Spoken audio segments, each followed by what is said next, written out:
Well, it's 10 Toes Tuesday. Sitting out front. Just got done with the weekend of soccer. It was interesting to say the least. I'm healthy. I ran over 30 miles over 2 days, about 15 miles a day.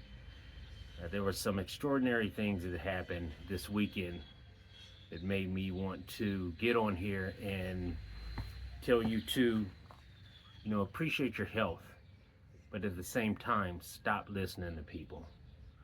There was a couple incidents this weekend that one of my crew members, he had to talk to a guy.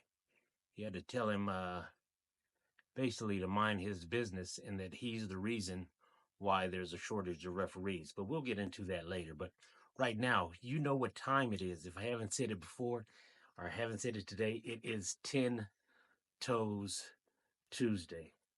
Sun is shining now. It was 56 degrees or something. 60 was the high for the day the past couple of weeks. Now the sun is out, so I'm just trying to enjoy it. I'm going to get some stuff done to my truck, detail it. I've got some stuff in the garden. It's going to be a good time, but let's not waste time with that.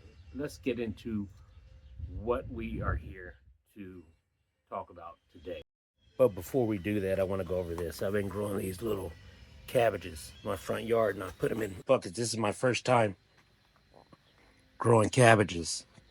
I've got some in the backyard too, but these act like they're gonna come out and do really well, but we'll see.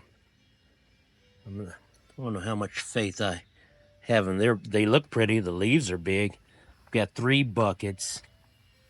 Look at that. That one looks like it's trying to form a little baby cabbage head. That's what I was just doing when I started this 10 Toes Tuesday, was water my cabbages and other plants. I decided to go around back. It was a little hot. That sun was blazing, and I finished my work out there, so decided to come out here, and pretty soon I'm gonna work on my grill, get some dinner going. But this weekend, the crew I ref with is over 50. All of us are over 50. And usually for big fields, there's not a lot of referees that are still doing what we do over 50. Meaning there are some referees that'll do 1 to 2 games or 2 to 4 games that are over 50, and then they're done for the day. Our crew does a full day of games. We start at 7 o'clock to set up. Excuse the noise in the background. It's warm. It's the first real day that, you know, the temperature has gone above 70 on a weekday. So when people are off work now, we have to catch up on all our chores here in Ohio. I don't know how it is wherever you are. But for a crew over 50 throughout America, there's a small number of people over 50 that are still refereeing, I'd say over 9 games a weekend. We did a little over, between our crew, 15 games. I did 7 straight games on Saturday. That was 15, 16 miles. And then I did 6 games on Sunday, and I did 15 miles there with overtime. And granted, again, I've said this once, but I'll keep reiterating this so that you understand more about the referee mentality and what it takes to be a referee that does tournaments. Is the kids line up, you go through a game, and that game can last anywhere from an hour to an hour and 20 minutes. After that game, you have between 5 and sometimes 15 minutes to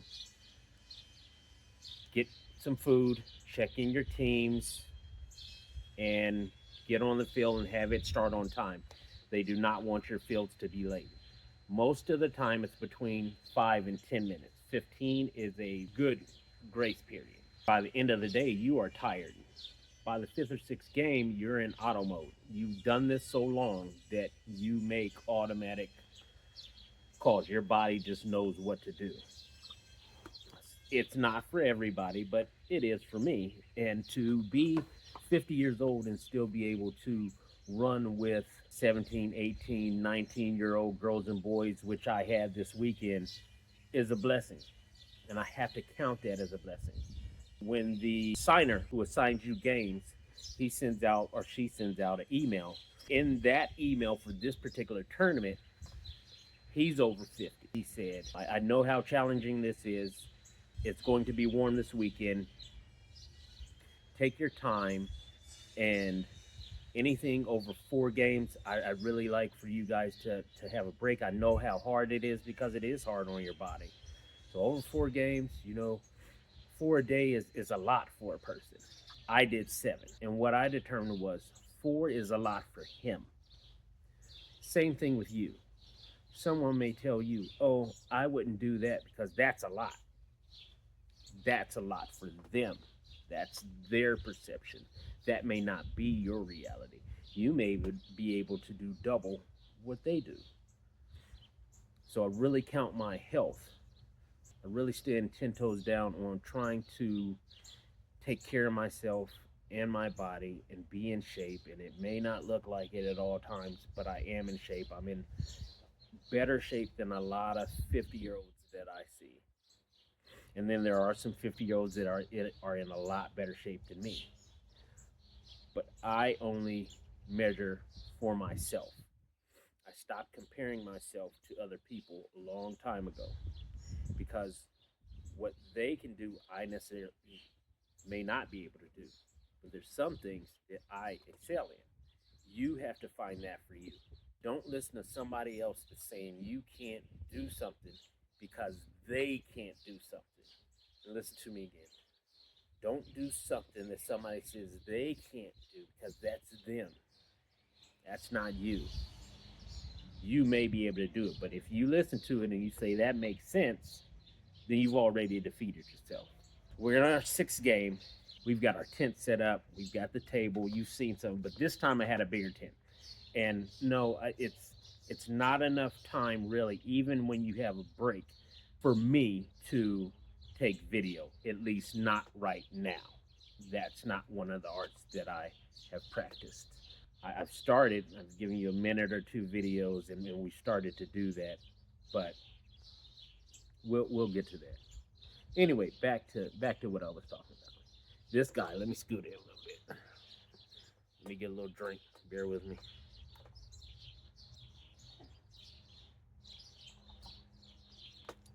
So it was my last game, as a matter of fact. 7th game. I've done 12, 13 miles now. We're tired. We've been out there since 7 a.m. The game started at 6:30, and then we have an hour drive home. Every coach, with the exception of a few, of course, when they come up, no matter if it's the 1st game or the 7th game or the 10th game, because they went to their hotel, they slept, they got something to eat, they rested, they're sitting in a chair, expect you to be able to run like you're 20 years old, you have fresh legs, and this is your only game. This gentleman decided he wanted to see how much he could get away with. He came and said that he was a regional referee. Now, my crew, if you saw by the snapshot, because I am going to put that up for caption or whatever you call that thing, it's a diverse crew. White, black, we have some age. We have the rainbow coalition of referees, and they're all good. We all know our skills and we help each other. We're all mic'd up. He comes over and there's a crew on another field. And they have a tent set up too with cots and all kinds of other stuff. And he says, Am I with you guys? He wants to talk to just the all white crew. We're just gonna call a spade a spade. He just wanted to talk to the all right white crew and see if they were refereeing his game. They said no. He said, oh man. He said, I don't want to referee with anybody that's eating donuts. And he says that to my assistant referee, who's I think he's Pakistani. And he looked at him and said, we just blew it off. It's a 7th game. We're like, forget this. He kind of took offense to it, and that kind of pissed him off a little bit. Then he saw me. I'm the center ref. And he said, I hope that referee pulls up his shorts What? I haven't sagged my pants since the 10th grade, and I just have longer shorts. I'm out there all day. I put on tights, I put on shorts, and we wear these long socks. I'll show you guys the socks. And it was a little bit chilly, so I had a pink long sleeve jersey on that day. I think you guys have seen it in the other video. I think it was last week I wore that pink jersey. So already he said two derogatory things to my crew. And then we start refereeing. The game starts and he's mumbling things under his breath. And he said that he was some regional referee. Now we know, since we have refereed and been in this game so long, we know, I'd say 90% of these regional referees. They're usually nice. They'll give you some pointers. They want you to succeed. And it would benefit you to take advice from them. Turns out this joker was not a regional referee, and we knew that. Excuse me, yeah, I can't say it today. Referee. And we did one of the best games that we had done the whole day. So we acted like that game was the first game, and we're running and we're making calls, and he kept making these snide comments.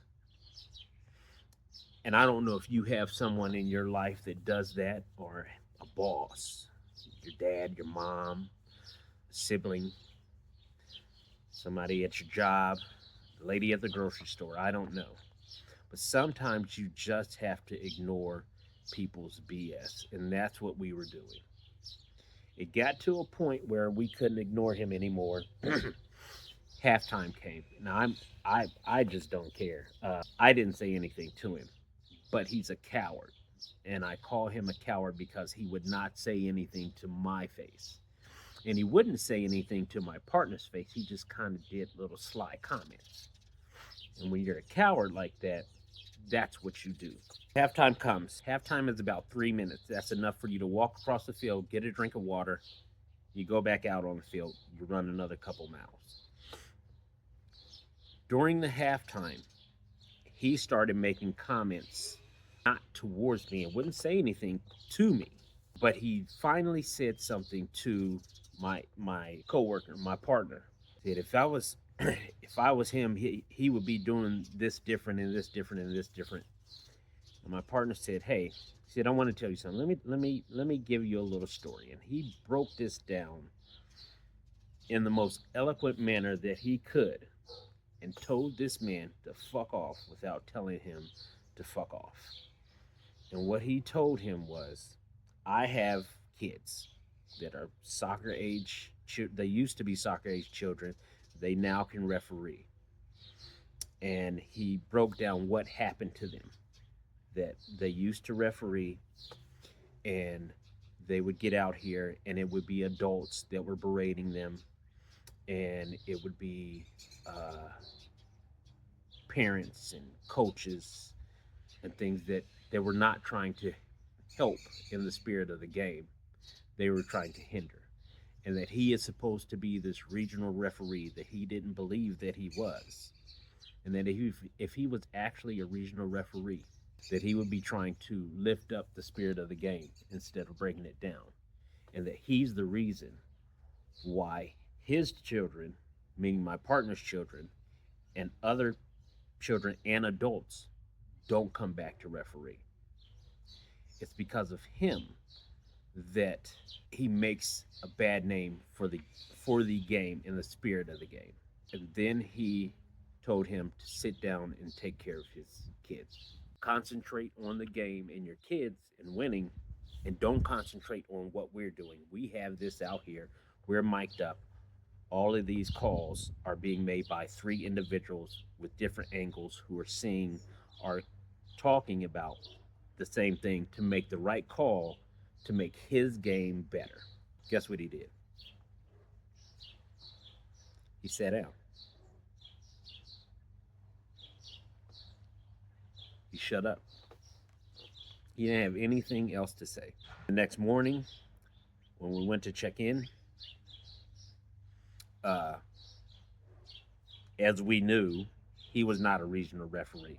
He was just doing that to try to curry favor so that we would try to think he was Mr. Big Shot and give him something that he didn't deserve, a win for the game. It's a chess match. He wasn't able to play the chess match, and his team did lose, not by our hands, but because he wasn't concentrating on his game. He wasn't concentrating on his task at hand. He was more worried about what I was doing and what the other referees were doing. Which brings me to one of my last points before we get off of here. Always be 10 toes down about your health. But more importantly, you know how they say mind your business? Mind your business. Stop talking about the neighbor's yard over here and the neighbor's yard over here and what Joe has and what Tommy has over here. Worry about what you have. Be thankful for what you have. It may not be a lot monetarily, and I don't know, it may be a lot monetarily. And maybe you're suffering spiritually. Maybe you have a big heart and you are enriched spiritually, but you don't have the monetary means. Maybe you have all of them, but you're lacking in something else. You can always work on yourself and stand 10 toes down for what you believe in and what's going on with you, and take care of you instead of worrying about what is in your neighbor's yard and what your neighbor is doing. Because every time you're pointing that finger at somebody else, there's 3 more that are pointing back at you. Always remember that. Concentrate on you. When you start concentrating on you, you're going to be 10 toes down. Hands down, you're going to start doing it. Don't worry about the parties. Don't worry about what somebody else is doing, because life, health, and wealth can all be gone in an instant. You already know that we are a perishable good. We have a shelf life. Live your best life. And who knows, if you stopped worrying about what Tom has over here in his yard and figure out what you need to do to make yourself better, you may have more than what Tom has in the coming years, but you have to apply yourself. So stand 10 toes down for you. Don't let anybody tell you you can't do something, because most of the time it's their opinion. But hey, it's getting late. I know the sun is shining, but I still got to put something on the grill. I've got a little bench that I want to put together to do some videos on, so I'm going to go take care of that. But wherever you are, whatever you're doing, I hope you have a good day, evening, whatever. And until next time, and you know there will be a next time, Big Unk out.